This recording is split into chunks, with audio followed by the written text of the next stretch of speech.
Hey, so this is going to be part number 2 of the series of videos that we did with Dr. Jim. This is going to be mostly focused on mobility. And, well, let's just get to it.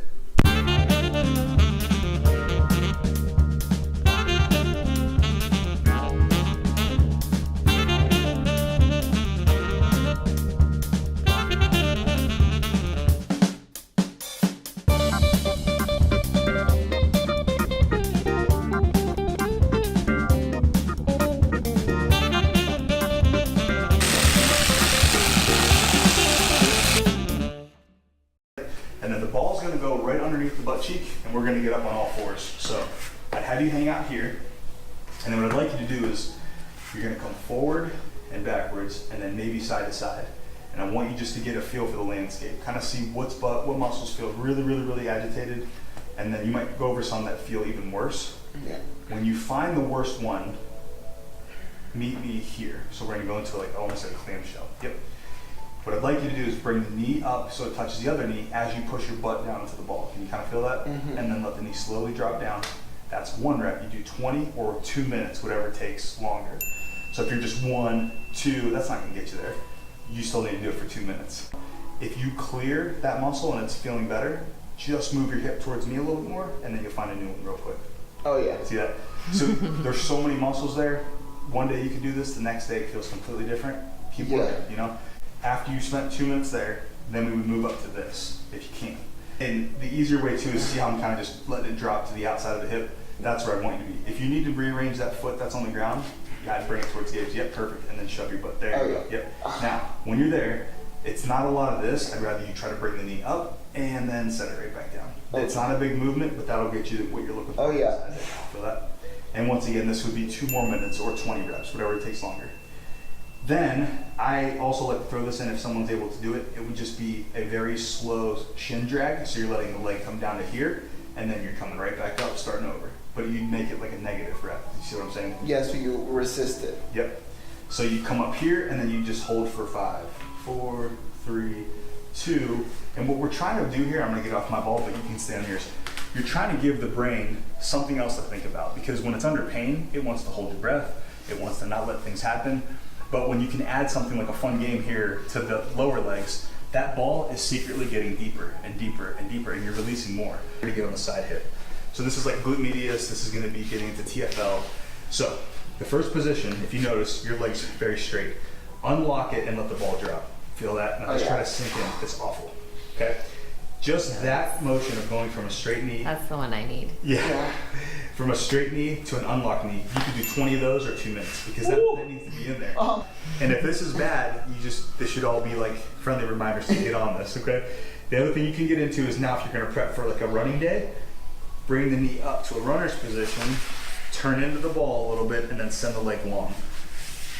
Feel that, how that starts to give you? But you can let the leg drag up, turn into it a little bit, head it right back down. But after you've spent 2 minutes at each of those stops, you get up and you hit the bottom of the squat and you tell me how open that one side feels, or just have someone walk after, and that glute should feel completely more like it's turned on. Yeah. Does that feel nice? Oh, yeah. Ooh. Awesome. This one I have to really work, and then what you'll see is someone cheat their low back and they'll do this. So if you keep them flat and they can lift the knee by just using the glute, well then they're at least in a better position. But you can see the difference on me. This one's way better than this one, and it makes me really want to cheat the low back. Yeah. So I have to work on that. Let me see if I can do that. Sure. Yeah, try that. So yeah, go, yep. And then just bend one knee. Now remember, Gabe's check. So arch your back the wrong way, yes, now tuck it under you like you're trying to squeeze your butt towards the ground. Yeah, now lift the knee off the ground. Okay, that's pretty good. Now go to the other side. My quad feels tight. Uh-huh. See, you don't have it, and the glute's having a hard time turning it on. So what you would do is you do some of the ground drills, and then one of the best stretches for the quad hip is couch stretch, if you guys remember that one. Yeah, we've been doing that one. That one's great.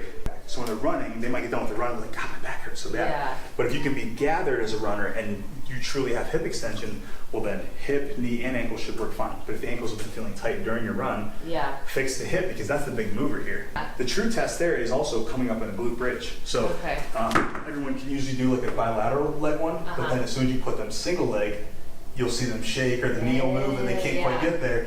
But then maybe at the one side, they're like, boom, I'm there. You know what I mean? And so that's all things that you guys can work on. But after you do the ball there, Sergio, it'd be a 30 or 60 second glute hold. A glute contraction in the bridge position. You don't have to use weight, you just want to mentally turn on that muscle. You're always talking about down regulating the pain spasm pain cycle and getting the system to relax. Because if it's always agitated, then it never really adapts or that change doesn't stay in.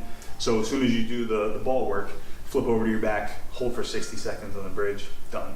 You're here, you're just gonna slide back and forth till the skin stops you. Can you kind of feel that? Yeah.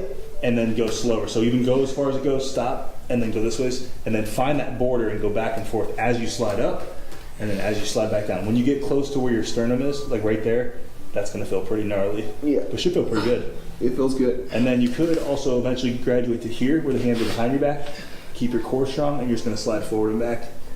Both hands would be behind you here if you could. Yep. Isn't that awful? Yeah. Okay. But that's kind of where I would go with the sternal rub. And then if you needed to, you can have the arms above you like this. You're still getting the sternum, but it actually helps you in an overhead position. That should feel kind of nice. Yeah, it feels better. And then you could also bring your hands out towards me. I'm going to let you go. Go ahead. And you can do the same thing, but you can play around with all the hands of the clock all the way up. And then if you didn't feel like rolling, you'd stay still and move your arms around like a bird. So you go, yep.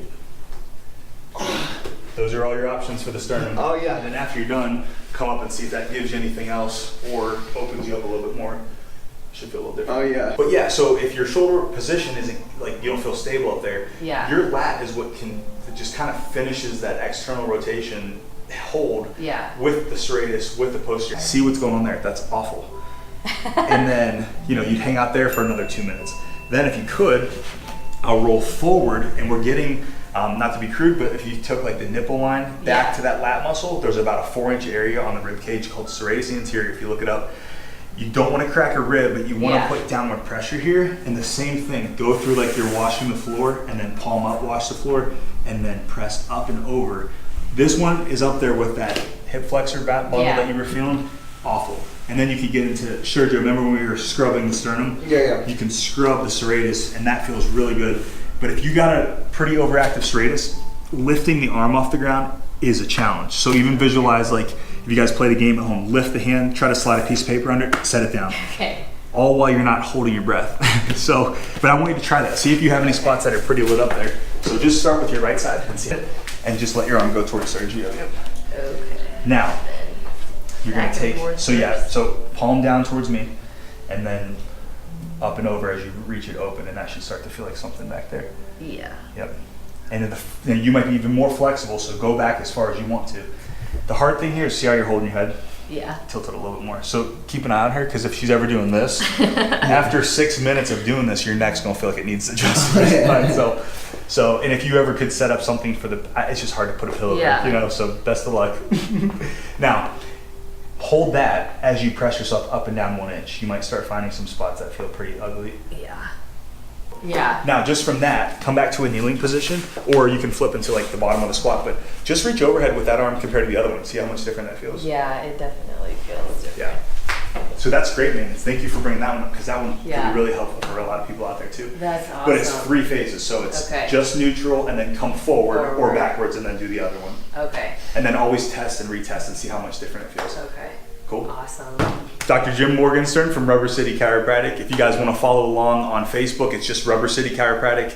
If you have Instagram or Twitter, it's at Rubber City Chiro. You guys can kind of check out that stuff. I put daily content up there, and we have a good YouTube page. Not a great one, but it's something that we're building towards putting more like longer videos on there. But if you guys have any questions related to mobility or chiropractic or nutrition, reach out, DM me. I'm always happy to answer any questions as you guys send them my way. Thanks.